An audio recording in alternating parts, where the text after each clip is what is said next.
তুমি কি আসলে উনার আগে মা ডাকতে, তুমি নাকি উনার আব্বা ডাকতে? এটা কি কথা সত্য? আমি ধরছি যে তোর তো ভাই পোলা বানাইছ নড়া বড় কি?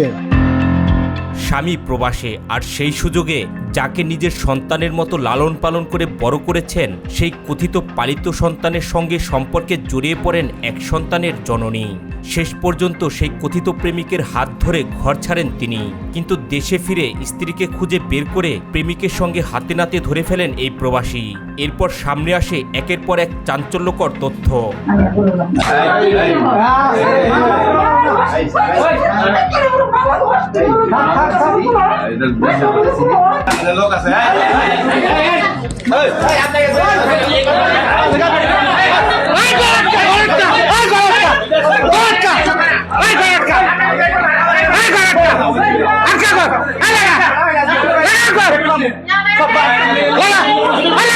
জানা যায় দীর্ঘদিন স্বামী প্রবাসে থাকার সুযোগে ধীরে ধীরে কথিত পালিত সন্তানের সঙ্গে ঘনিষ্ঠ হয়ে ওঠেন এক সন্তানের জননী বন্যা, যাকে দীর্ঘদিন ধরে নিজের সন্তানের মতো লালন পালন করে বড় করেছেন। সময়ের সঙ্গে সঙ্গে সেই সম্পর্কই অন্যদিকে মোড় নেয়।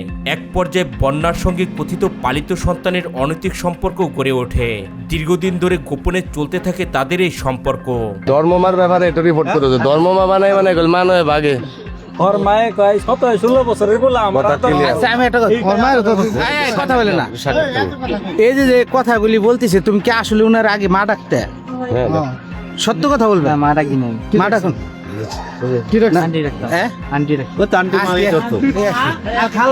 ঠিক আছে, যেমন উনি বলতেছে উনার যে এক্স হাজবেন্ড আছে, উনি বলতেছে তুমি নাকি উনার আব্বা ডাকতে। এটা কি কথা সত্য? রক্তের ভাই বোন মা সারা সবই যাইতেছে, কি করেন? এদিকে প্রবাসী স্বামী দেশে ফেরার প্রস্তুতি নিলে পরিস্থিতি আরো জটিল হয়ে ওঠে। তখনই কথিত প্রেমের সম্পর্ককে পরিণতি দেওয়ার সিদ্ধান্ত নেন বন্যা। এরপর কথিত এই সন্তানের হাত ধরে বাড়ি থেকে পালিয়ে যান তিনি। আমি ধরছি যে তোর তো ভাই পোলা বানাইছ নড়া বড় কি? তোমরা কয় ভাই কয় বোন? তুমি কয় নাম্বার? না তোমার অরিজিনাল দেখো। অরিজিনালটা কই বাপের ওটা তো ধরা যাবে। হ্যাঁ, এক ভাই এক বোন। এক ভাই এক বোন। হ্যাঁ, তুমি বড়? এই তো বোন ছোট। তাহলে আব্বা কি করে? মুদির দোকান করে। হাতে নাতে ধরা পড়ার পর বন্যার কাছে জানতে চাওয়া হয় কেন তিনি স্বামীকে ছেড়ে কথিত প্রেমিকের সঙ্গে চলে এসেছেন। জবাবে বন্যার দাবি তিনি তার আগের স্বামীকে ডিভোর্স দিয়েছেন, এরপর কথিত প্রেমিককে বিয়ে করেছেন। এটা তোমার কি লাগে? আগে হাজবেন্ড ছিল, এখন উনি আমার হাজবেন্ড। কয়দিন ধরে ডিভোর্স করছো? 2 তারিখ। তুমি লেখাপড়া করছো কোন মন্ত্র? এসএসসি পরীক্ষা দিই। এসএসসি পরীক্ষা দাও না, তাহলে তুই স্মার্ট আছো, লেখাপড়া জানো। এই আইন টাইন কিছু বুঝো? আইন বুঝি। হ্যাঁ, আইন বুঝে ওই যে 3 মাস ধৈর্য ধরলে না কেন? আমি ওনারে ছাড় দিছি, এখন আমার সাথে স্যার চাও তো ঠিক আছে, স্যার তুমি বিয়ে হয়েছে অর্ডার ঠিক আছে, কিন্তু তোমার 3 মাস 10 দিন যায় না, তোমার তালাকনামা তো এমন গ্রহণযোগ্য হয় না, তুমি বিয়ে বলে কেন? অন্য কাছে চলে গেছি। 7 দিন না গেছে, তুমি এনতে দিছাও, তাও সমস্যা নাই। না গেলি যে আর সমস্যা তা না, উনি পাকবে না পাকুটা না, তুমি তো গেছো না গেছো, তার সিগনেচার করে পাঠাই নাই, কিংবা সিগনেচার করবো না, এটাই নিয়ম দুনিয়ার। এই তুমি ফস করে বিয়ে বললে। আর তোমার ছেলের বয়স কত? 9 বছর। 9 বছর। এই ছেলের বিদেশ থাকে? জি। কোন জায়গায় থাকে? যাইব কবে? কথা বলতেছি। তুমি আগে জানো না? তুমি আইলে মাত্র 7 দিন যাবো, তুমি জানো না যে কতদিন যাবো? শুনছো তোর কাছে? না, উনি আমার কিছু বলে নাই। কিছু বলে নাই? যাক বুঝছি, ওটা না বলো।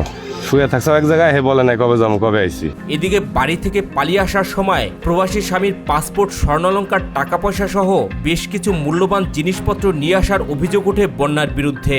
তবে এসব অভিযোগ অস্বীকার করেছেন তিনি। এই ছেলের পাসপোর্ট কই? ও বাসায় ছেলের টেবিলে ডয়ারে রেখে আসছে। আমার মা ছিল সামনে। আচ্ছা, তোমার মা, তোমার ছোট ভাই, তোমার ছোট ভাই আর তোমার মা এই পাসপোর্ট রাখাইছো কার কাছে? টেবিলে ডয়ারে ওনার সামনে আমি রেখে আসছি। আমার মা আর ভাই জানে না, মানে আমি নিজে স্ট্যান্ডিং হেরা সহ হেরা খুঁজতেছি। এখন দিয়ে আমি আপনি কথা বলেন। ডিভোর্স দিয়ে দিছি অলরেডি। না দিছা উপর, তুমি দিছা ঠিক আছে, আমার পাইছো কাগজ, কিন্তু তোমার ওই ছেলের পাসপোর্ট ভাই ভাই বলি না না, তার কথা জিজ্ঞেস করে। ডয়ারে রেখে আসছে। হ্যাঁ, ডয়ারে কাগজপত্র সব আমার ব্যাগে ছিল, আমি রেখে আসছি। তোমার ব্যাগে ছিল উনি যদি মিথ্যা মামলা আমারে দেয় ওটা তো কিছু বলার নাই। আমি তো কাগজ দেবো না, কাগজ আমি কি করবো? আমি সুন্দর করে আমার ছেলের কাগজপত্র বই সহ আমি ওনার সামনে সব বুঝে তোমার ছেলে জানে জি পাসপোর্ট দিয়ে আইছো হ্যাঁ আমি সব ছেলের ওনার স্বভাব বিয়ে আছে। ডয়ারে রাখি। তোমার ছেলে জানে তো হ্যাঁ তবে ঘটনাস্থলে উপস্থিত বন্যার আপন ভাইয়ের বক্তব্যে উঠে আসে ভিন্ন তথ্য। তার দাবি প্রবাসে থাকা বন্যার স্বামী নিয়মিত টাকা পয়সা তার বোনের কাছে পাঠাতেন, আর বন্যা কথিত প্রেমিকের সঙ্গে পালিয়ে আসার সময় সেই টাকা পয়সা সঙ্গে নিয়ে এসেছেন। এ সময় নিজের বোনের বিরুদ্ধে ওঠা এসব অভিযোগের বিচারও দাবি করেন তিনি। টাকা পাসপোর্ট চেক বই সিগনেচার সব দিবি কানে সব দিবি আমার কিছু দেয় নাই। অনেক সব কিছু নষ্ট। আমাদের বাড়িতে 4 লাখ টাকা ঋণ করে রেখে গেছে। আমার ওনারে দিছে। আমার উপরে চাপ করছে, এখন কইতেছে ওনারে দিছে। উনি কই থেকে দিব টাকা? এই সব টাকা দিছে ওরে, কোনো টাকা পয়সা দিই টাকা দিছে কেমনে জুড়ে দিছে? হ্যাঁ, ওরা দিছে। প্রমাণ আছে। প্রমাণ 1000 আছে কোনো প্রমাণ নাই। চল আমি যাইতাছি প্রবাসে যাওয়ার সময় 3 বছরের ইনকাম। আমি কিন্তু ওর বড় ভাই, আর হে আমার মামা তো ভাই।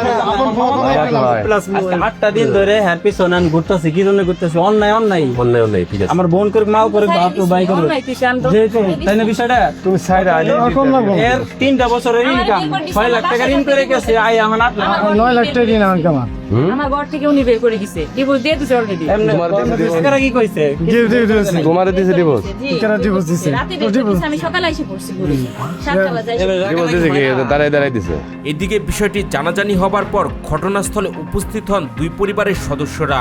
পরিবারের পক্ষ থেকে বন্যাকে বারবার বোঝানোর চেষ্টা করা হয়। দীর্ঘদিনের সংসার, স্বামী এবং 9 বছরের সন্তানের কথা চিন্তা করে তাকে আবারও সংসারে ফিরে যাবার অনুরোধ করা হয়, কিন্তু পরিবারের সদস্যদের এত বোঝানোর পরেও নিজের সিদ্ধান্ত থেকে সরে আসেননি বন্যা।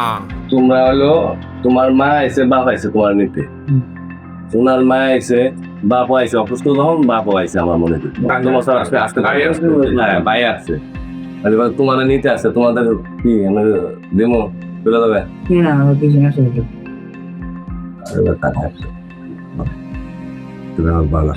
তাই নে আমি যাবো